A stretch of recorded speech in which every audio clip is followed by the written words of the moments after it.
Кризата с кадрите е криза на модел, който си отива. Фразата "няма хора" се превърна в универсално обяснение. Чуваме от ресторантьори, производители, строители, търговци, хотелиери, дори и от държавните институции. Използва се като оправдание, като диагноза и понякога като обвинение. Но зад нея се крие нещо много по-дълбоко от обикновен недостиг на работна ръка. Истината е, че хора има.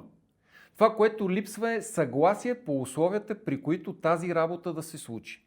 Липсва баланс между очаквания, отговорности, възнаграждение и смисъл.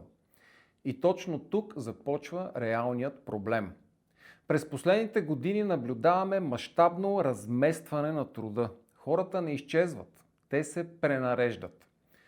Част от тях напускат страната, други сменят сектори, трети излизат от класическия трудов пазар и започват да работят дистанционно, проектно или за чужди пазари. Да, други се връщат в България. Някои просто отказват да участват в модели, които вече не смятат за честни. Това не е мързел, това е рационален избор. Много от хората, за които се казва, че ги няма, всъщност са хората, които вече не са готови да плащат цената, която системата им иска. Цената на прегаряне, несигурност, липса на развитие и постоянен натиск без ясна перспектива.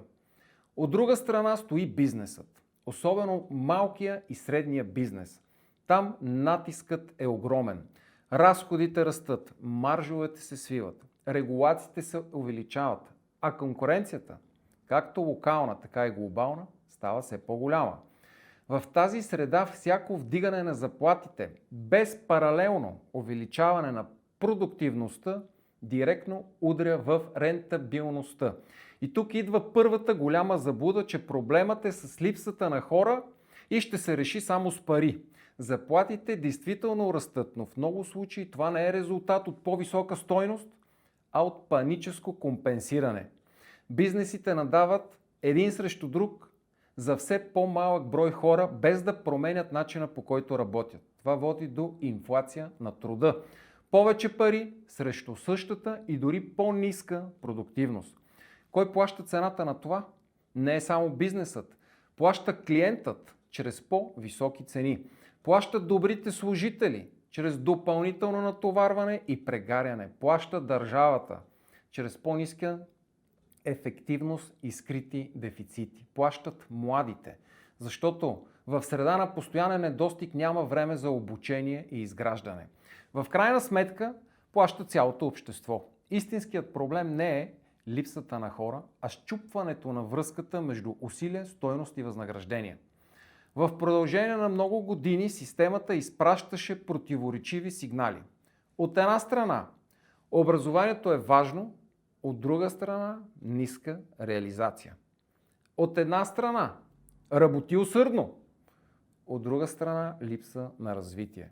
От една страна, поеми отговорност, от друга страна, наказване на инициативата. Това създаде дълбокото недоверие. Хората вече не вярват, че системата работи в тяхна полза.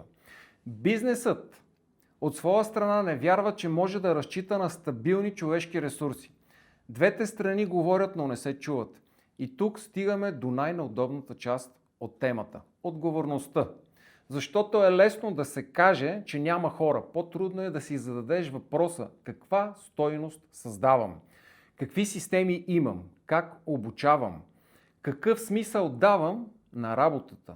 Също толкова трудно е и за хората да си зададат въпроса каква отговорност поемам, каква стойност като служител в една компания давам, как се развивам, какво очаквам срещу това. Изходът от тази криза не е в едно решение. Няма магическа формула, но има посоки. Автоматизацията не е враг на хората, а отговор на липсата на устойчиви модели. По-малко хора, но по-добре организирани системи. Често работят по-добре от големи екипи без ясна структура. Обучението вътре в бизнеса вече не е бонус, а необходимост. Ясна дефиниция на стойността. Както от страна на работодателя, така и от страна на служителя става ключова. Липсата на хора всъщност е огледало. Показва ни къде моделът не работи, къде сме разчитали на инерция и къде сме отлагали трудните решения. Тя не е временен проблем, а сигнал за системна промяна. И най-важният въпрос не е къде са хората, а кой е готов да плати цената за промяна и кой все още не е готов. Вие как мислите? Има ли хора или няма хора? Много ми е интересно, когато някой каже: да, отвори тази верига, ама виж, тя е създала стотици работни места. Ама те тия хора, които отидоха да работят в тази верига или в тази компания или в това предприятие, те преди това да не би да бяха безработни. Това е разместване на пазара. Хората си тук, просто предпочитат различни компании, различни неща и сменят посоката. Дали ще изберат посоката на вашия бизнес, зависи от вашата корпоративна култура, мисия, ценности, визия и какво може да предложите на тези хора. Хора има, това е моето мнение. Какво е вашето мнение?